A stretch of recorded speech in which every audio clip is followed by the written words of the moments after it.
I'm Terry Thornton. I'm Curator of Education here at the Modern, and it is my pleasure to welcome you to Tuesday evenings at the Modern. I see a lot of familiar faces, but in case you're new to this program, Tuesday evenings is a weekly lecture or presentation program that I never get tired of saying is free and open to the public. One of the things I'm most proud of in my tenure is that I've been able to be a part of a program that is free and open to the public. Next week, the artist John Quick-to-See Smith is in conversation with Laura Phipps, who curated John Quick-to-See memory map for the Whitney Museum, which I think all of you are aware is traveling here and opens to the public on Sunday, October 15th. So that means that next Tuesday's program serves as a preview. So you get to see it before everybody else. So make plans to be here. And of course, that will offer us some valuable insight for that upcoming exhibition, because we'll get the skinny before we go into the galleries.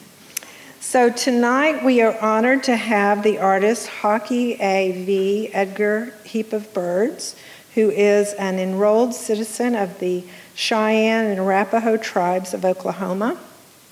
He is a tribal elder who has been and continues to be an influential conceptual artist with significant exhibitions spanning the globe in the world's most renowned institutions, and I'll just name a few. The Museum of Modern Art, New York, Orchard Gallery, Northern Ireland, so like I said, spanning the globe, the Cheyenne and Arapaho Nations Reservation in Oklahoma, Site Santa Fe Museum in New Mexico, Grand Palais in Paris, the National Institute of Education Gallery in Singapore, Documenta 8 in Kassel, Germany, and the 52nd Venice Biennale, again, just to name a few.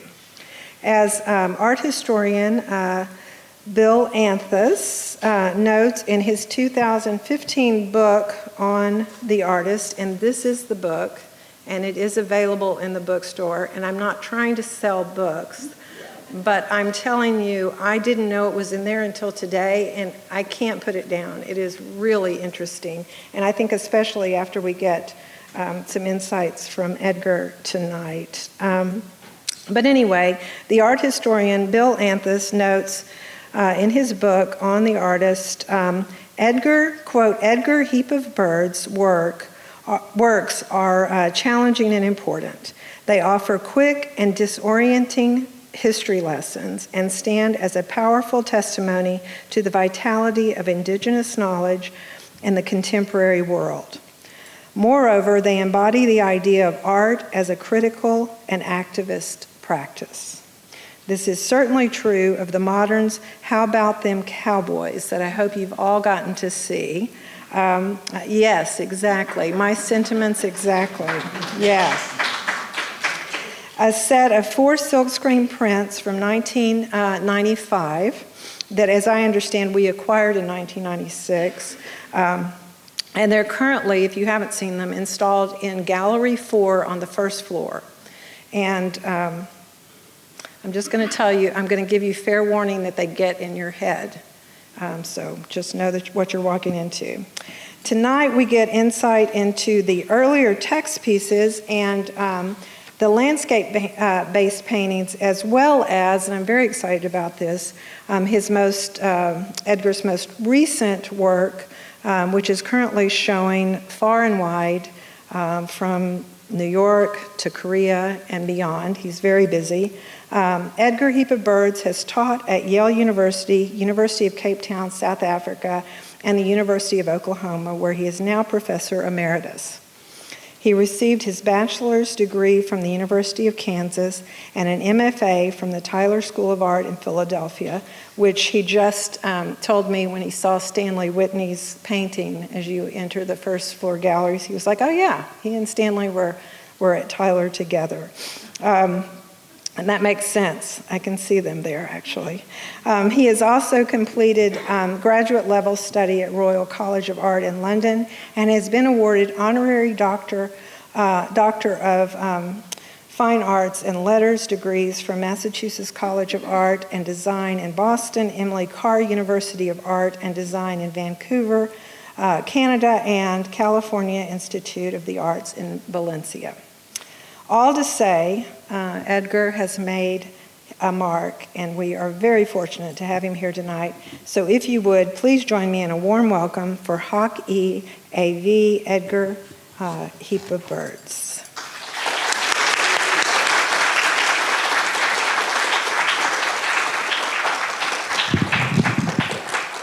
Well, that's a good clapping. That's great. Yeah, I'm really happy to be here, and I have a lot of history with Denton, and we did a big show in Australia and made a film and made a book. So having the work here too, How About Them Cowboys is always great.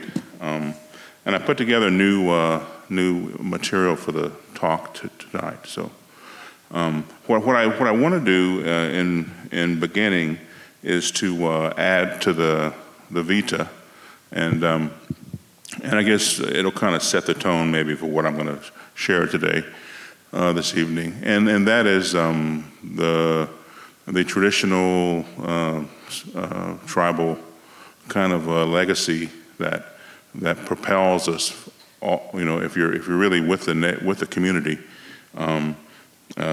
So that's all about that legacy, and so I have 4 instructors over like a 30-year span of time in the Cheyenne Nation, and I want to acknowledge those instructors as the highest part of my Vita, bigger than the Royal College of Art, up at the top. So Paul Peak Hart, like Rising Heart, Roy Dean Bullcoming, Vernon Bullcoming, and Jasper Walshay.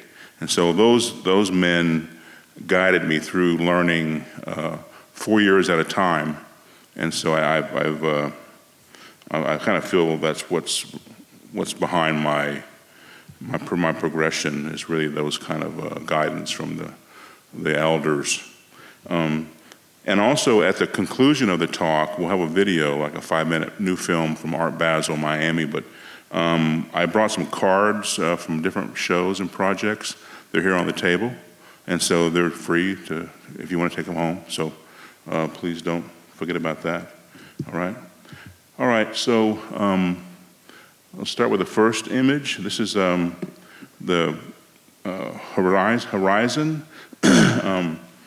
Oklahoma City looking west. And it really sets up a dynamic of my painting and my life on the prairie, which is Oklahoma itself. And so my wife took that photograph a few years ago. And also going into the women's legacy, this is a Hoitzio lightning woman. Her English name was Alice Redbird Howling Crane, and later she was married to my grandfather, Many Magpies, Heap of Birds.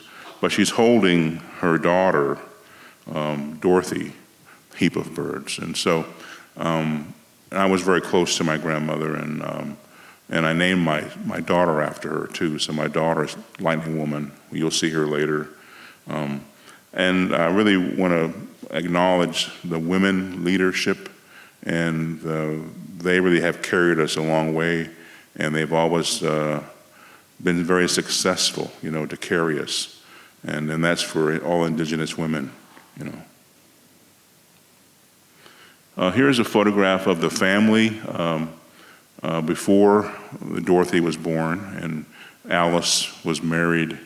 So on the far left is my grandfather, Guy Heap of Birds, Grace Big Bear in the center, her children, the grandfather here, great-grandfather, Alfred Heap of Birds, are in his Cheyenne name was Black Wolf, and he was the leader of the Elk Warrior Society. And this is an old photograph that my grandmother gave me, another grandmother named Sarah.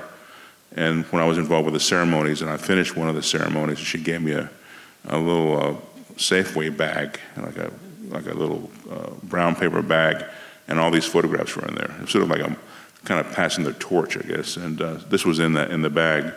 And this photograph is so old that she wasn't born yet, so she's not in the picture. But Black Wolf is the Elk Warrior Society Elk Scraper, and I'm also a leader of the Elk Scraper Society, Warrior Society. The tribes I'll talk about tonight, many of them are from certainly Oklahoma, but there was a difficult time there certainly, and I'll explain that a little bit later again. But the Sand Creek Massacre, Southern Colorado, the Ouachita Massacre, Western Oklahoma, Colonel Custer, and Chivington in Colorado, and that put a great stress on the nation. And a lot of dysfunction, violence, and all the death. So many of the tribal people across all of Oklahoma, I think there's 39 tribes there, relocated. And so they moved off of the reservation to Kansas. And that was in the 50s, like Cold War time, a lot of military buildup. And they went to Wichita to work in the aircraft factories. And I've been kind of unpacking that. We made a new book in New York this last year about the union organizing in the aircraft factories and union activism. But this is Black Bear Bosun's sculpture. He's a Kiowa Comanche artist from Anadarko, Oklahoma. But he made a large sculpture. He was my mentor, one of my mentors in Kansas as a young man. And here's Black Bear painting in his studio. So I was privileged to be able to go into the studio and just listen to him and talk to him a little bit. He wasn't impressed by me at all, but that was okay. But I had to have that time to really spend with him. It was wonderful. And so he was also an aircraft factory worker and self-taught artist. And that's one of his most prominent paintings is at the Philbrook, and it's in Tulsa, and it's called Prairie Fire. And the thesis of the painting is that the people and the animals and the fire were like one being, in a sense. They weren't like higher than each other, and they lived on the prairie together. This is a print I made, and I did a show in Wichita Falls a few years ago, and I made a monoprint. This is a poster from the monoprint, but these 6 tribal names are actually the Wichita bands. You might know that. I don't know if you do or not, but Wichita is one band, and there are 6. So they've taken that one word and made much out of it. Wichita Falls, Wichita, Kansas, but it's really many, many places. Many bands of tribal people that got kicked out of Kansas, so-called Kansas, and moved into Oklahoma and also into Texas. And so I also have been kind of illuminating this angry shocker, The shocker. There's always some kind of weird mascot that white people make all the time. So this is Wichita State University, and I grew up in Wichita, Kansas. My father was an aircraft worker. And, I met many families from Oklahoma and Wichita, Kansas. And so there is some interesting research going on, and there's some activism going on to look at the violence behind this image, but the violence to grow wheat, because Kansas was a prairie, and we had land in Oklahoma, my grandmother, and as you might know, when grass grows, it's this tall, naturally. My sons would play hide and seek in it. It's so tall. And so whenever grass is little, you have cows eating it, you have stock. So, the whole prairie was this huge forest of grass, and they killed all that. And you killed also the habitat for the animals and so on. And they've kind of trumpeted it forward as being this great achievement to grow wheat. But you killed off all of the land to make the farm and make the grid that came to build the farm and cities and so on. So we've been looking at that as a destructive issue. And so I'm making some sign pieces, some public art pieces for the shockers. And Wichita State University has black and gold as their school colors. So this is one example of the shocker. Tawakoni is one of the Wichita bands. So there was never any discussion of the Wichita bands in Wichita, Kansas. There was never any kind of honor given to the Wichita people. And in so much that they would take Black Bear Boson, who was a Kiowa Comanche, and have him do a big sculpture, but he's not from Wichita. His tribe's from Oklahoma, And so there's a big kind of misnomer that we need to kind of investigate. And I mentioned that after the massacres and the wars, there was a very violent kind of history for Native people in Oklahoma, Indian Territory. And as you might know, after the Ouachita Massacre, which followed the Sand Creek Massacre, the Army came with Colonel Custer and then later Captain Pratt, and they incarcerated all of the chiefs and Warrior Society members, like my grandfather and my great-grandfather, and put them in prison in Florida. So they took away all of the leadership and put them in a prison called Fort Marion. And this is a list of the prisoners' names here I found in a research project. Heap of Birds is at the top of the list. And this was compiled by the captain who was their jailer. Here they are in prison in Florida. So it was a very, very tragic time. They killed one chief on the way, killed him on the train. So Abraham Lincoln, roughly the same era, took the Sioux leadership and executed 38 in one day, hung them all in a place called Mankato, Abraham Lincoln. So if you're in prison, if you're under the control of the Army, you might be executed. They don't know. So that's that kind of penalty was what kept the tribes in line back on the reservation. All their men might be dead. They might be executed. And I take that example of that kind of treatment to be very close to Guantanamo, Camp X-Ray in Cuba, and that they could come and take you away from your family, snatch you, not charge you. You wouldn't see your people that were putting you in jail or whatever, your accusers, and just be put away for a long time. And so this is Camp X-Ray in Cuba. While they were in prison, many of them, the Warrior Society members, made artwork. And so they made drawings. And they were under duress, though. They were, incarcerated. But here is a drawing by Bear's Heart. And it's a very, very bold drawing where he took the army and the guns and horses and made them in these linear marches coming forward, showing you how they came to attack the tribal people and almost like moved across the prairie to lay foundations for the farming and the destruction of all the grasslands. So to make this in prison was a very, very bold thing to do.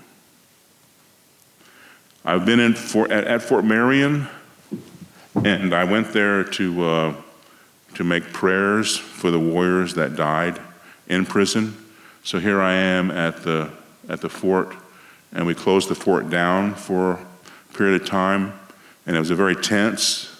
As you can see, my guards are a little nervous here, but I asked or requested or demanded I got to make a fire in the middle of the prison, and then make a prayer for the ones that we lost there, and that was done.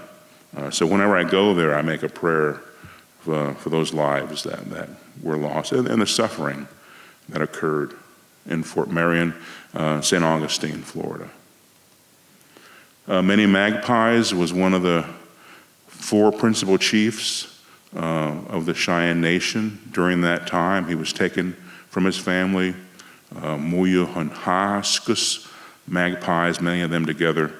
And so I make his name on the wall here. This is my graduate thesis exhibit, at Tyler School of Art, 1979. And so I couldn't have family members come. I was so far away from Oklahoma, Kansas. So I decided to write my family's names in the gallery, along with my artwork. So they were sort of present, you know. So Alice, Lightning Woman, her other name was Howling Crane. So Howling Crane was there, Minnie Magpies was there. And here's the red earth of Oklahoma. I would leave Philadelphia after being there for about 4 years. I had a studio. I was showing in New York, but I really needed to, you know, get more education. It would take me 10 or 15 years to move into the time to be with those 4 men I just mentioned in the beginning of my talk tonight. Those elders that gave me instructions. But it wasn't like a polemical thing where I would stay in Oklahoma. I would travel back to New York, back to the East Coast, you know, travel in Europe, do different projects. And this is the Times Square billboard in 1982. It was the only computer billboard, if you can imagine this, in Times Square in 82. It was the only one. It was the first one. And so they gave it to artists to use to see what it could do, to kind of give it a good run. And so I was with about 10 artists, and we had a month out of the year. Each artist had their own month. And I was with artists such as David Hammonds, Keith Haring, Barbara Kruger, Hans Hocke, Jane Dixon, Jenny Holzer, you know, amazing artists. And so we each had a month. And I made a message, you can research it, but Chista is the real word for Cheyenne. So Cheyenne said viho, spider, and there's 10 different cells of information that lead up to this declaration. And so viho is white man, and also viho is spider. So when I went back to New York City from the reservation, I didn't make art about the Cheyenne, I made art about the white man. And so I just gave a definition of the white man. And the spider is the name in Cheyenne. And you can look at, you know, the habits and behavior. Again, the gridding off, the barbed wire, all this capturing, you know, kind of thing. And that was in 82. This is probably like 2005, I think. And I did a project in Atlanta.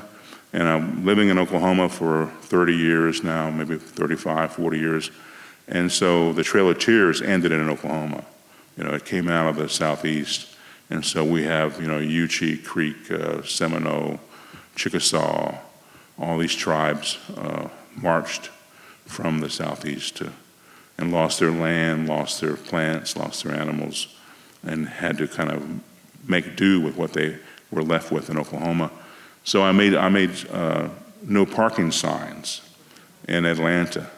And I was telling them, hey, time's about up, you better move along, you know, it's time to move along, America. So and we put them on Peachtree Street, where everyone does their power walking, you know. And I was always saying, well, maybe they should try to walk to Oklahoma, they'll be very fit when they get there, right? So I made those signs, and I put them up in other places. This was in Chicago in an exhibition this year. But we put them up also in Tulsa, where the Creek Nation is now. And they actually own part of Tulsa now. They won a lawsuit. So the Creek people own part of Tulsa. The native host signs also began in the 80s, the same era of the Times Square piece. And it was, again, me being very honest about community.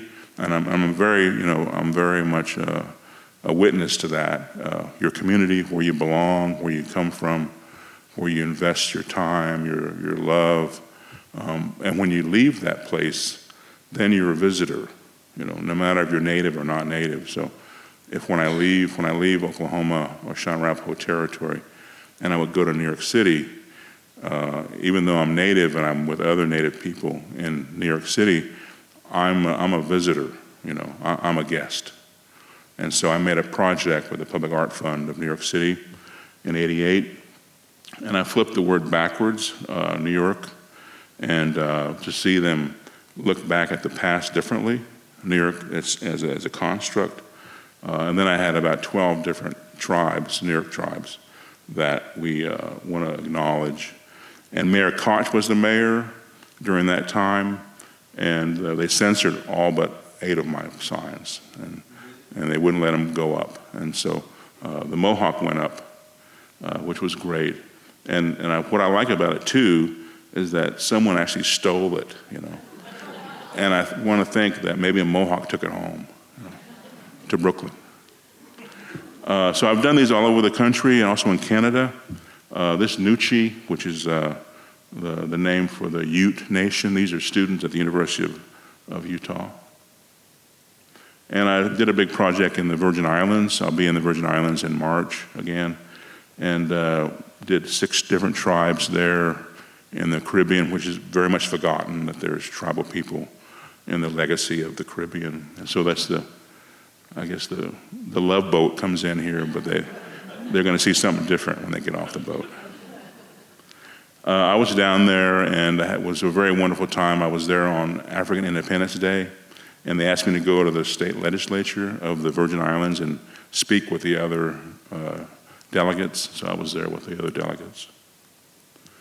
This is brand new. This came in last week, so we have an exhibit at the National Gallery right now, and I made this particular panel just for the National Gallery, and it goes into the legacy of the Piscataway, which are one of the tribes that hold the rights to that territory at Washington, D.C.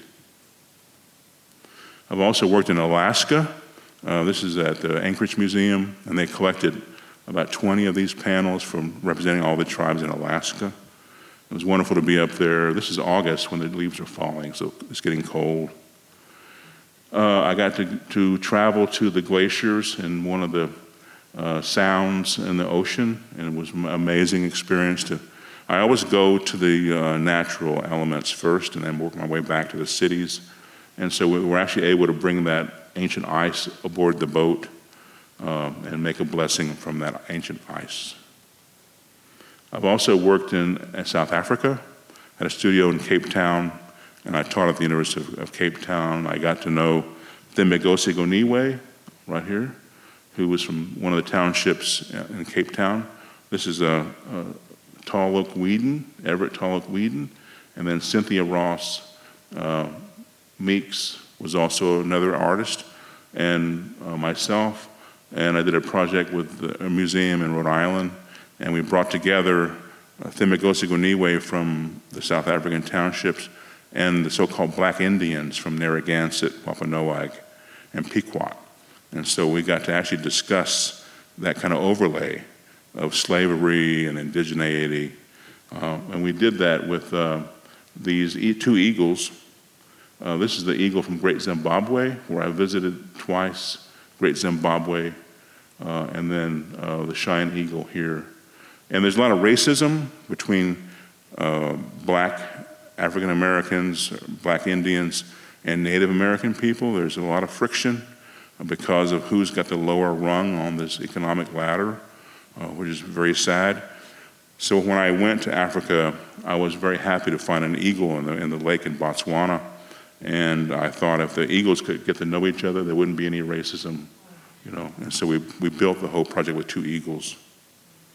And we had the show in Rhode Island and also in Cape Town.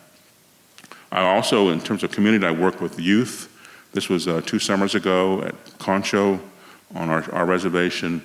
And it was a very interesting project with the Department of Labor of our tribe.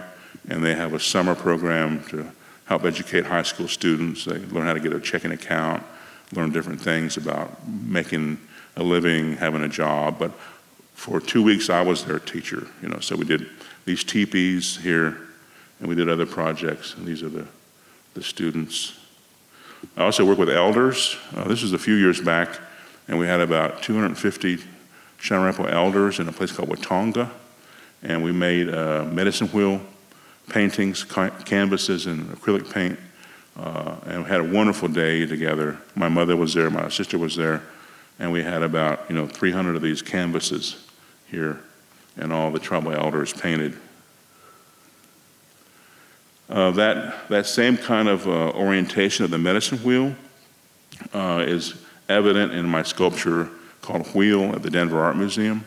And so this is my daughter, Lightning Woman, Desba, Lightning Woman, Heap of Birds. And that's one of the trees here made of steel and porcelain, and they're 12 feet tall. And so it makes a huge circular medicine wheel with all the different notations for the star systems. There's the circle. And so this was put up, I think, in 2005. It was a 10-year project. And now we've moved it and got more land. And so now it's in front of the Libeskind building at the Denver Art Museum. If you go see the Denver Art Museum, the red circle is 50 feet across, is right in front of the museum. And that's my sister, Charlene. And they took a bus to go visit Denver for a health conference. I took all the elders from the tribe, and I was so proud that she went to the sculpture and visited my sculpture with her cousin. And that's the Libeskind building back here. And of course, Libeskind did the World Trade Center. He's a German architect. And so that's been up since 2005. And again, the earth, the red earth, so important. The homeland where I've always remained. You know, I lived on the reservation for over 10 years and built a studio there, made a lot of artwork there, but also did the instruction with the elders.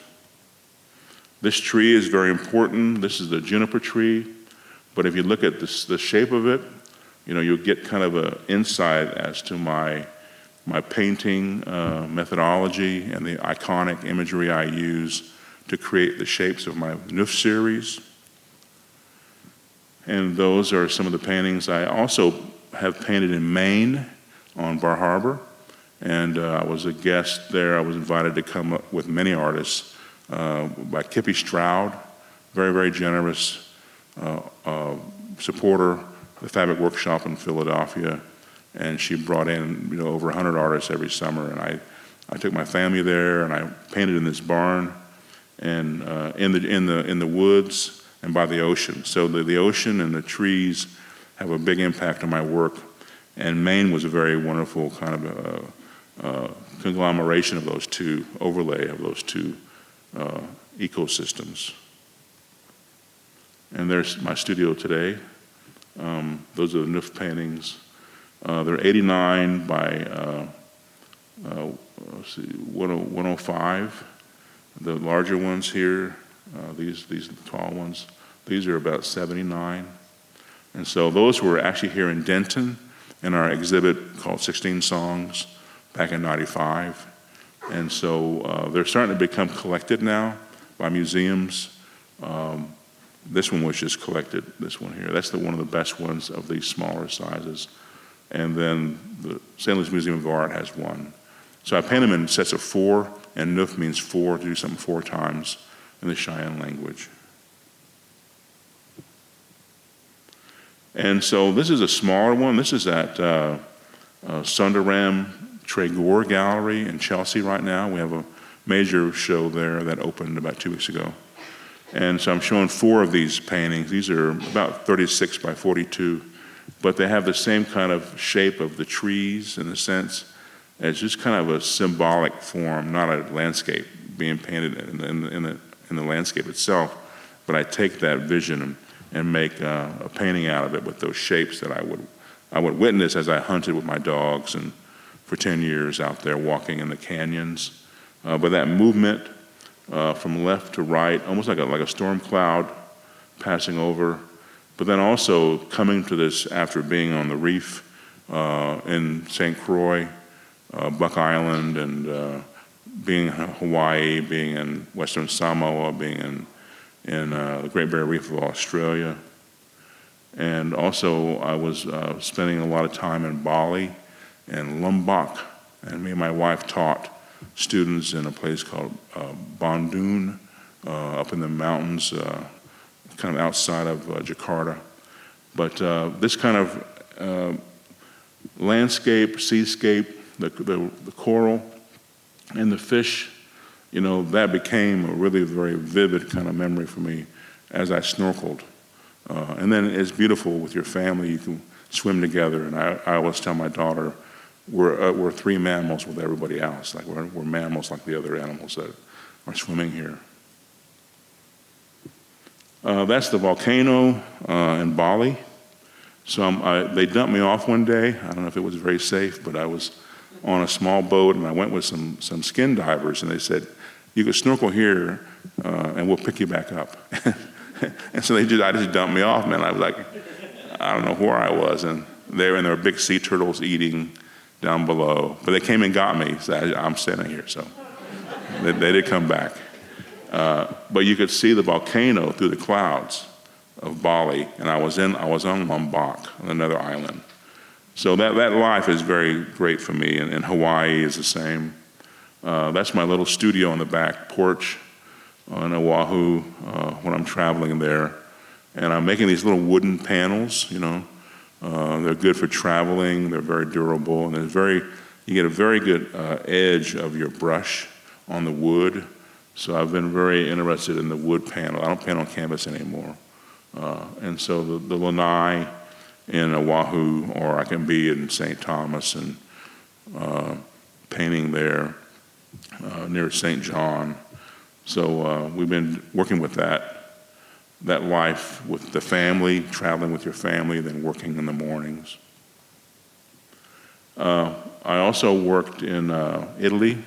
It was mentioned, Terry mentioned my Venice Biennale project in Italy, in Venice. And I did a series of memorials for the warriors that died and children that died when they were under the care of Buffalo Bill.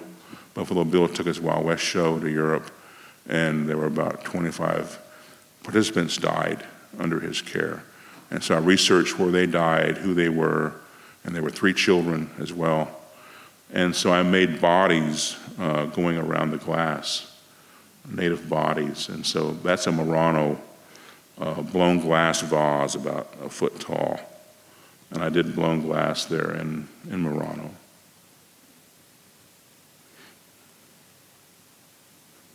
And there's another vase, so you can kind of see the bodies going around.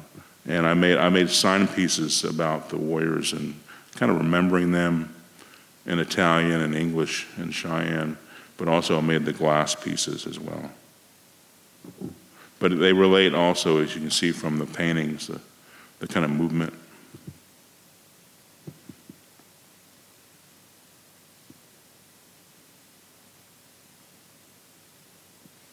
It doesn't want to cooperate. There we go. This is Hawaii and Nepali cliffs on the far west of Kauai, and really one of my favorite spots. And the water is so amazing, and these wonderful towering cliffs that are here. Just such a dynamic landscape. It's about 2 hours on a boat driving around to the north edge. Kind of the end of the world, really. You get back there, but you could actually get in the water and swim where at one point there were actually burials up in the cliffs of tribal people, and you can be in that sacred space in the ocean as well. So Hawaii has been very important to me, and so I made paintings in Kauai and Oahu, and we call them the Nufs for Hawaii. And so now they're basketball courts in New York City. So, they're over in Queens, across the river, by PS1. You might know that museum, MoMA PS1.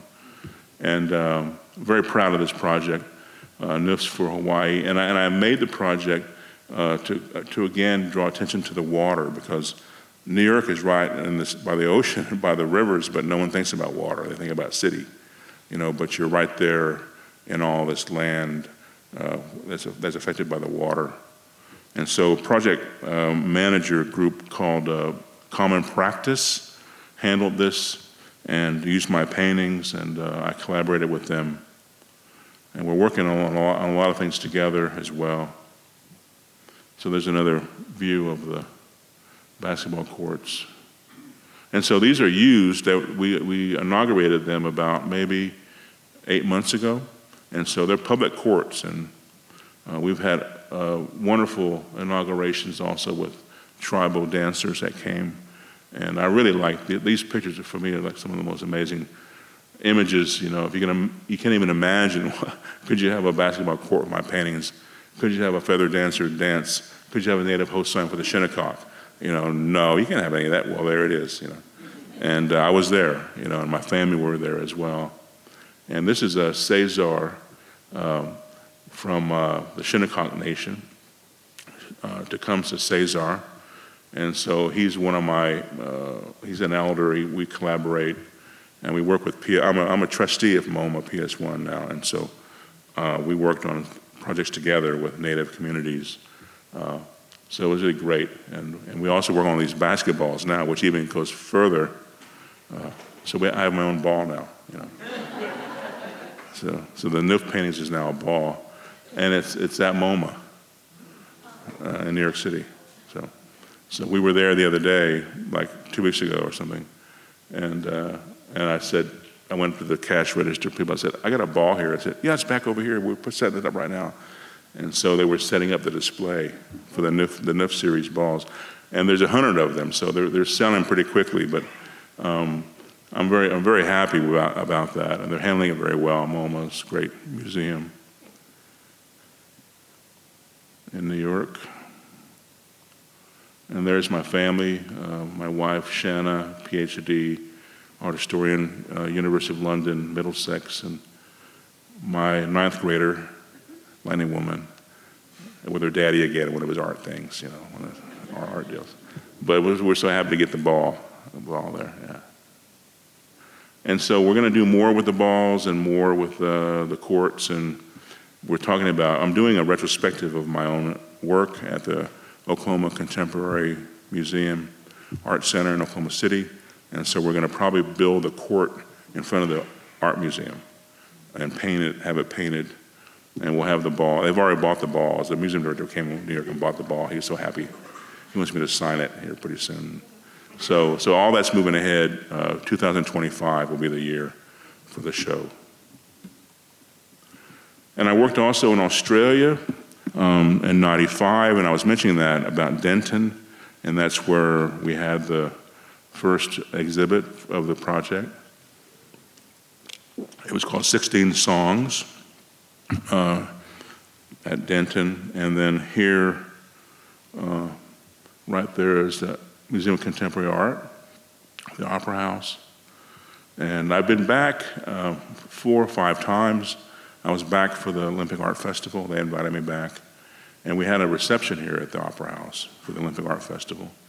And so I worked on a very important project with Fiona Foley, an Aboriginal Native artist from Fraser Island. And I've had the good fortune to work with some of the best artists on the planet, you know, working together as collaborating partners. And so as the door opened at the MCA, you're by the Opera House, you're by, they call it Circular Quay, maybe some of you visited there, and that is where Captain Cook landed.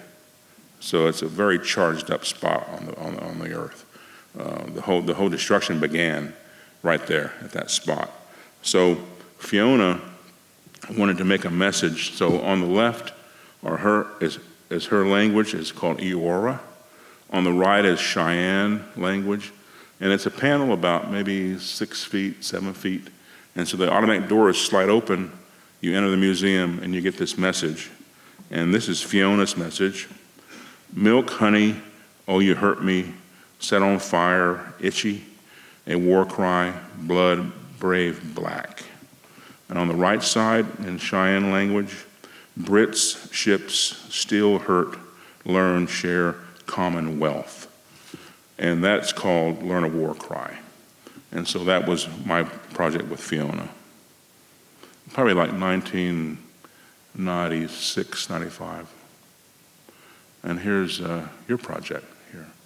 So, I just kept fixating on that football coach saying that. How about them Cowboys? He was so excited. So he was infuriated. He was like madness, you know. And of course, again, like same project, same kind of problem with Wichita, Kansas. Like, well, what did the big white Texan do? I mean, what happened to the people? What happened to why isn't the reservation here in Texas? You know, why? And we have something kind of down by Louisiana, but and so I wanted to make kind of an honoring or make a remembrance, the Kiowa, Wichita, and the oil, of course, the oil kind of kingdom of oil. And that's one of our studios here, so I have a snapshot of that piece. So it's almost like public art in a way. And here's one of my public pieces in Cleveland. And the baseball team got hurt feelings. They said, "Oh, you're messing up our logo," you know. And they censored it. And then we fought the censorship. We had more writing done in the newspapers. And then they sent in anonymous money to make more. So I made 4 instead of 1. So it was pretty good, Cleveland. One of my colleagues that's been very, very supportive and enlightening for me is Michael McCabe. He's a Navajo master printer in Santa Fe.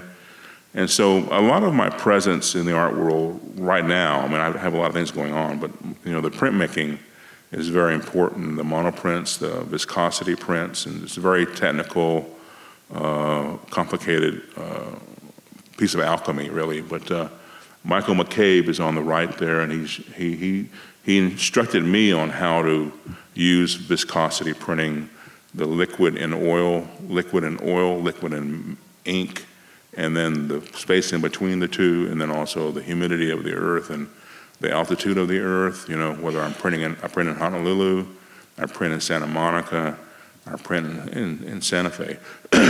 And all those variables change. So the prints are all different, you know. But so I traveled all those places to make my work. We paint on a glass plate, which is on the right there below Michael here. And I'm painting backwards on the glass plate with plate oil. And then that plate oil becomes the resist to make the print here, like this. So Michael was really the gentleman that really fostered this progress. And we lost Michael in April.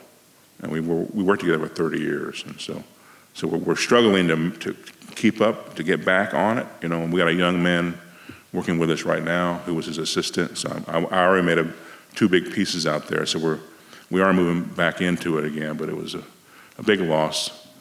There's the plate, the glass plate, and that's half a sheet, so that's 15 by 22, and so most of the work I make is twice the size of that. So you can imagine me hustling these big, huge plates, you know, and I have like 24 of them, you know, so we do a lot of work in a couple of days.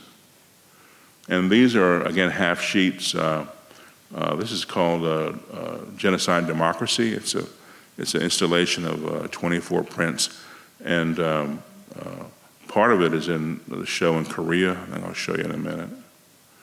And a lot of these are coming out of songs, you know, from the patriotic songs and rhetoric. And Missing and Murdered Native Women, Pilgrim's Pride. And this has gotten a lot of interest, a lot of activism. It's moving ahead about looking into missing women's lives and protecting Indigenous women on reservations.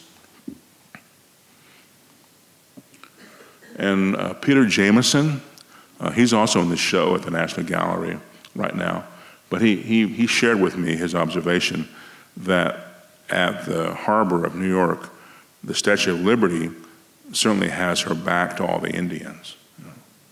So it's ushering you into a place that's not hers. You know? So I've always thought that was a pretty brilliant observation. So I made a piece about this and showed it in Beijing by Tiananmen Square. They brought out Statue of Liberty during Tiananmen Square. One of the big breakthrough exhibits was at MoMA in New York City. It was called Surviving Active Shooter Custer. And I had about, 200 works at PS1 MoMA. And this is active shooter Custer. This is the monoprint primary prints, 24 primary prints, which means the first pull from the plate. This is 22 by 30. And then from that, you get a ghost. The second pull, without putting more ink on it, is the ghost. And so I show them together. And my thesis about this presentation is that Native people are not thought of as being primary. They're thought of as being ghosts, like not clear, not you can't understand them. They're not very in very good shape, And so I always show how we're perceived with how we are. And this was collected by MoMA and shown at the Museum of Modern Art all summer, about 2 summers ago. And that's the primary prints of active shooter Custer. And we have different colors of red. We changed the color of the ink. And also now we're changing the color of the paper of the ghost prints as well. And this is a piece kind of for former President Trump. Why is immigration dictated by foreigners? And it was during the whole time when they were putting them in the dog cages and all the turmoil on the border, which has continued. But all about immigration. And so these are the primary prints. These are the ghost prints. About a 30-foot piece. So I've had these collected by the Tate in London, MoMA, LACMA in LA, these large pieces. This is another large piece called Columbus Day. And these are the primary prints. These are the ghost prints. And it was in a space called Art on Paper, kind of a art convention space in New York City that had work that was all paper-based. And then I'll give you some of the details. So we changed up the color of the red, and we ghosted each one as well, Columbus Day. And I visited, I went down to the DR, and I was sort of implicated myself into the tourist plantation as a resort, but I kind of turned it around and made a report that I saw. I went to Columbus's son's house and toured his house and made art about that and the slavery and so forth. Very important to go there and find out about that legacy. And the Buffalo Soldiers, the Captain Pratt, I mentioned he had become the jailer for the warriors that were put in prison in Florida. He was also the captain of the Buffalo Soldiers. So I don't know if they had some crazy thing. He liked minorities. I mean, he was like a minority captain guy. Like he had African American soldiers. Then he took all the Cheyennes and put them in prison. He had that job. They fought the Cheyenne, the Buffalo Soldiers also. And of course, they would cut off your hands if you didn't find enough gold in the Dominican Republic, Haiti. They would cut off your nose, tongues, ears. And the Taino and Arawak and Carib, they were not good slaves. They never made a good slave. They weren't plantation workers, but they were brutalized by the crown of Spain.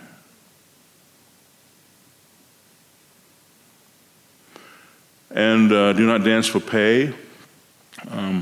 This was the cover, as you can see, of Art in America.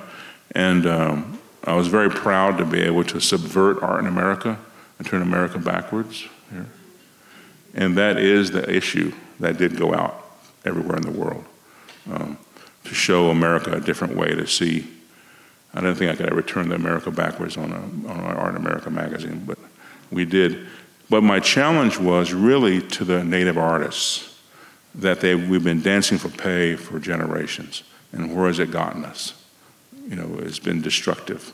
So the economy, the market, the entertainment, We need to be more forthright, more aggressive. And so I made these prints, mono prints. This is a drawing for some etchings, and I did that in LA. So that's a magnesium print plate here of the Do Not Dance for Pay. And then it was also an embossed print. And I've done these now. This was in Los Angeles, Santa Monica. And then you can also make them into color, multicolor prints. And there's the installation, So those are all etchings, and they're also embossed. That's a close-up. So I really like how to work with the texture, the dripping, the smearing, just the whole kind of visual archetype. Here's the newest piece. This was just done about a month ago in Santa Fe, and that's a brand new etching, 33 prints, and Pray, Protect, Tribal Lives Matter. And there's a close-up of one on the rack in Santa Fe. And of course, the native tribes were left out of any kind of acknowledgement of that kind of brutality. Discussion in America wasn't about native people. My show opened in Busan, Korea, at the Museum of Contemporary Art in Korea. And that was the hanging of the show. And then these are my two pieces that are in the show. For everyone have something. And that's Genocide and Democracy there. So I've got two installations. I've been making these collages lately of other prints that I have in my collection, and then the archive, and I make a new piece out of it, and kind of using the color and the words. So that'll be up till February in Busan. I'll be there in February. And that's the piece in Korea. For everyone have something. And those are all monoprints, 15 by 22, and it spans about like 2000 to 2020. So it's about 20 years of prints that were reformatted. One of the major events or strategies is linked up to me with the intervention. And the intervention can be the sign about the baseball team in Cleveland, could be the billboard at Times Square, could be the native host panel by the Mohawk. But I found, this is kind of a silly thing to discover, but I found that you can also intervene with wealth. If you have enough wealth, you can buy an intervention. So I've been buying it. So when I sell a big piece, amass a certain amount of wealth, well, now my family has a gallery name at Temple University, at Tyler School of Art. And we have our own gallery, about 500 square feet, and that will be our name forever. And that also includes a pledge that there'll be an invited artist annually, native artist, and they'll have a residency at the Tyler School of Art, Temple University, and they'll show at the Edgar Heap of Birds Family Gallery. And I did this last year, and then we had a group of native citizens come, and they danced with their drum in Philadelphia. Lenape people came to Temple. And so now that name will be on everything that they publish, the native name. I also did the same kind of strategy at the University of Kansas, where I went to undergraduate school. And now KU's gallery is called the Edgar Heap of Birds Family Gallery. And my brother went to KU, my sister went to KU. So we gave him a gift. And then now there is a Native American art exhibition annually forever at KU. And the first time they had it, I was in the show, and Norman Akers was in the show. The second time was Haskell Indigenous Institute, a college in town. They took it over and had their students make a show. So that's how I'm moving ahead with the gifts, with some of the wealth from the success. And as I say, Natives survive in spite of the empire. and with the sage, the ceremonial life, and the family, of course. That's the main survival thought. Okay, I want to close with a short 4-minute video. John, if we could set that up. This is just done 2 years ago by Art Basel, Miami, and they sent 2 filmmakers to my studio from Albuquerque, and really wonderful, talented filmmakers, brilliant. And they made this 4-minute piece that was shown at Art Basel, and we were able to pull it in off the internet to share today.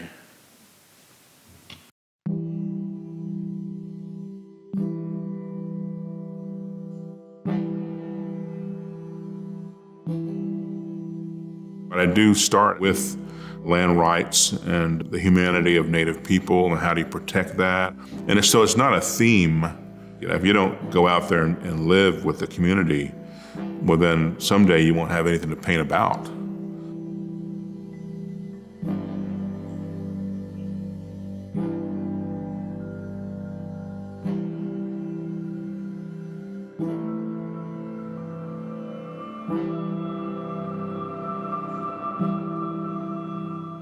I think you've got to be somewhere near the natural world to have information and the inspiration and the spirituality that you need to make art.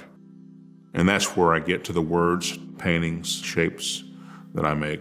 Those all came from the land out by Gary, Oklahoma.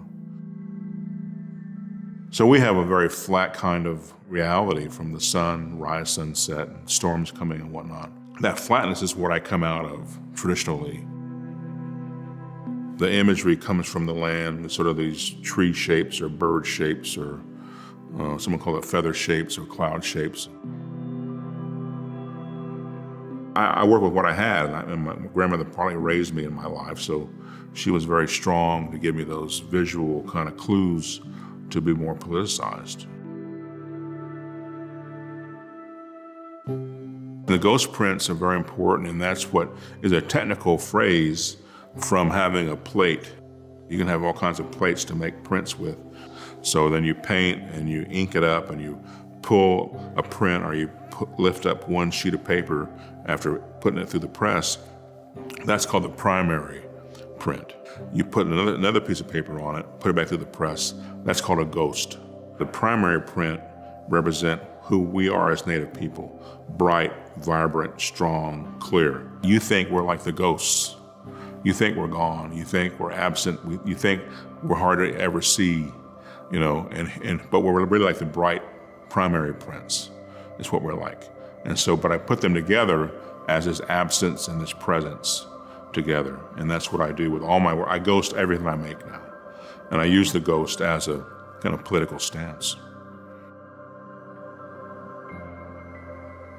As an elder artist, you're lucky and you're kind of gifted if you can generate your own visual form and then it follows you or you follow it.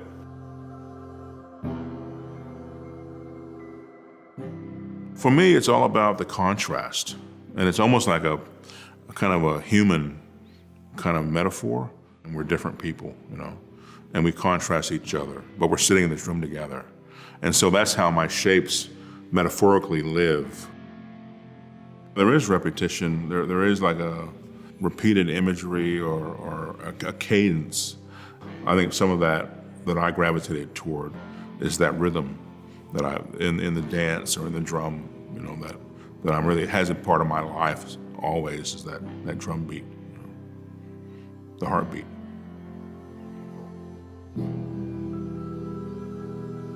Every day, my mission is to put 4 shapes on each platform. So I sort of keep the cadence of, I guess you'd call it a sacred number, but it's just a method of working that ties back into where you are on the planet, the extreme sun rise, sunset, the solstice markers. It's about a person's expression. I'm not really like a slave to the market, as I said, or the media, to be used like a tool, to talk about, land rights only. You have to put the work out there to have a full description of yourself and be a human being, be a personality, have sensuality, have sorrow, happiness. It's the range of emotions and sentiments. And whereas in the past, natives haven't been allowed to do that, and I'm still waiting for that.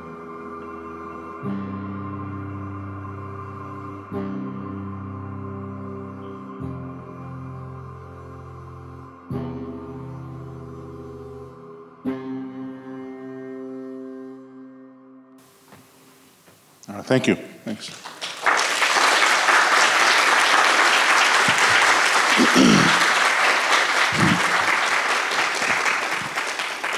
So I guess I'll open it up for a little bit of discussion, if there's any remarks or, yeah. So I had a question with the idea that you worked with so many different forms of media, from like digital prints, paintings. Is there something that excites you, like instantly right now, that you know you want to get in the studio to work on? And do you prefer working in community, since you've done it at such a grand scale, or do you prefer working by yourself? Well, I came out of that print studio, had a hard time in that studio collaborating, but the outcome is really wonderful.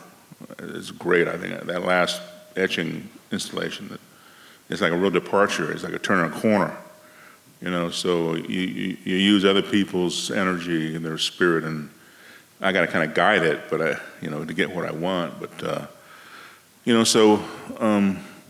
I guess I believe in that power, but it's hard on you. You can't do it all the time. So doing things on your own is great too. But then the basketball stuff is great, and that's a huge collaboration across the world, back to Asia, to get the balls painted, hand painted, or however they're done.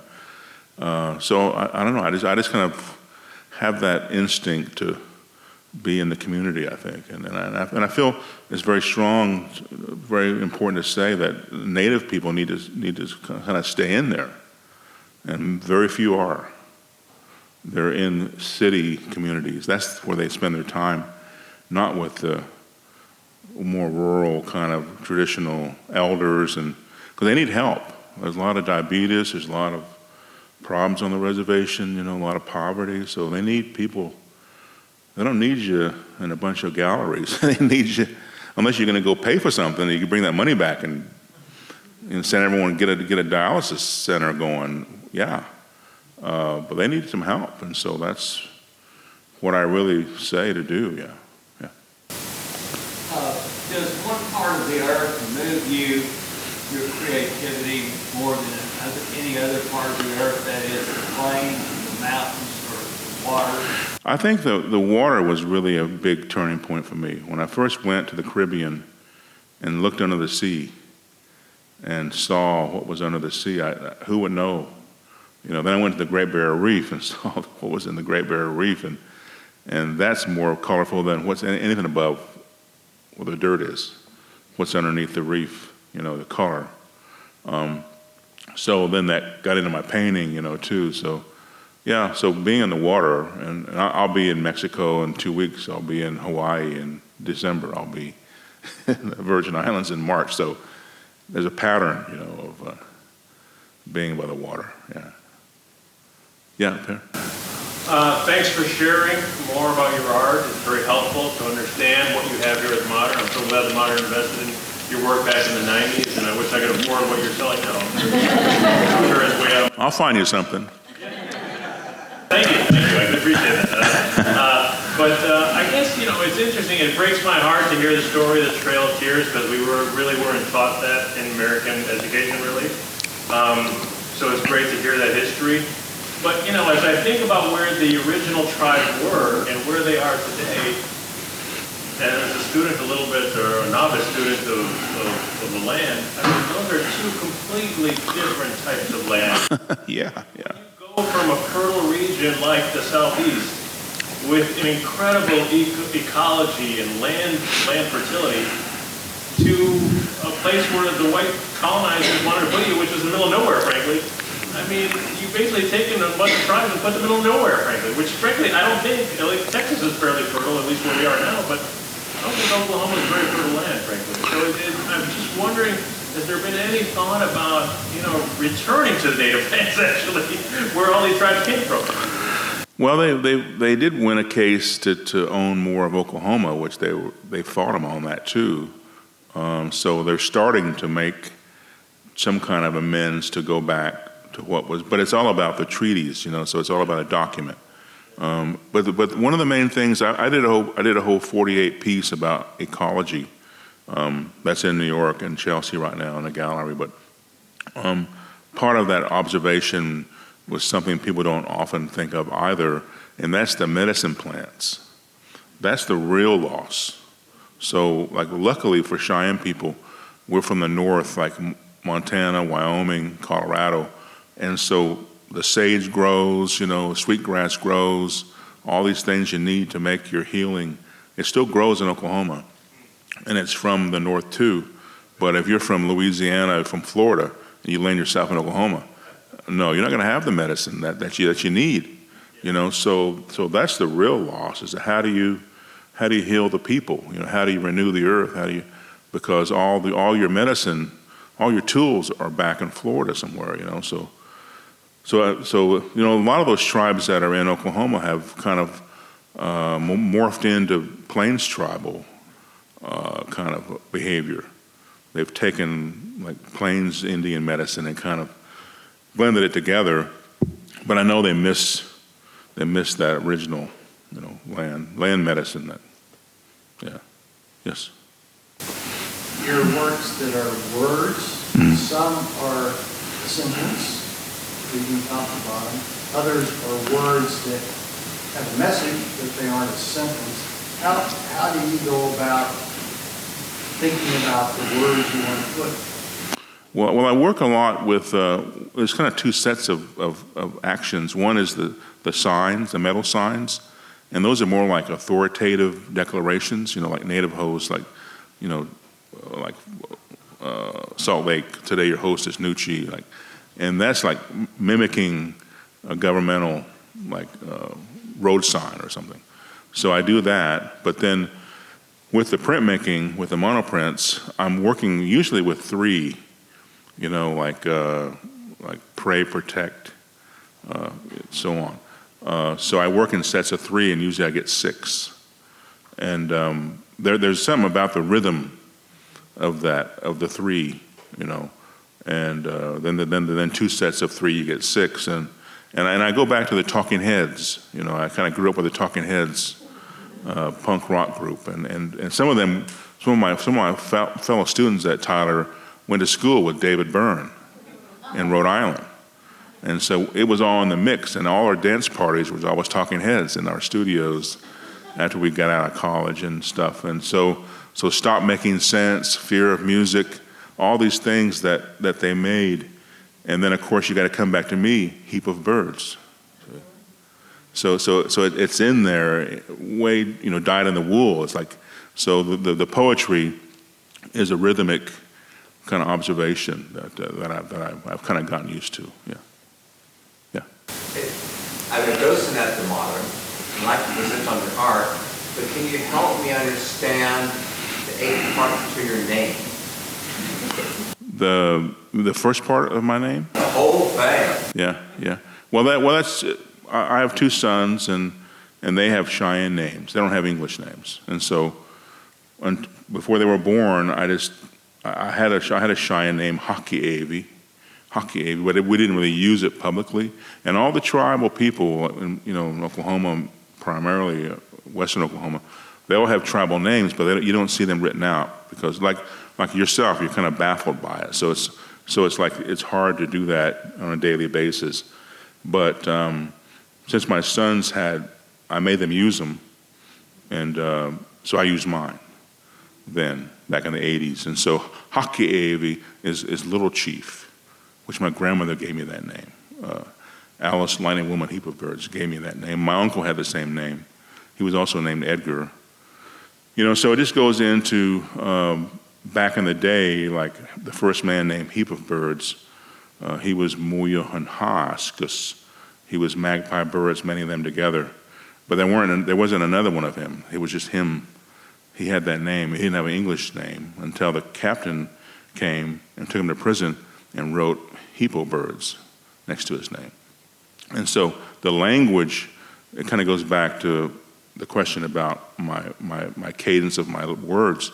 But, the language is so powerful, even how they dominate you by making your name into English and misinterpreting it.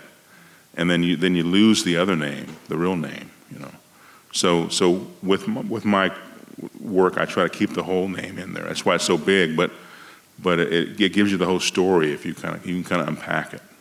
So it's Little Chief Edgar Heap of Birds, Hock, Edgar Heap of Birds. Well, thank you so much. Okay, all right.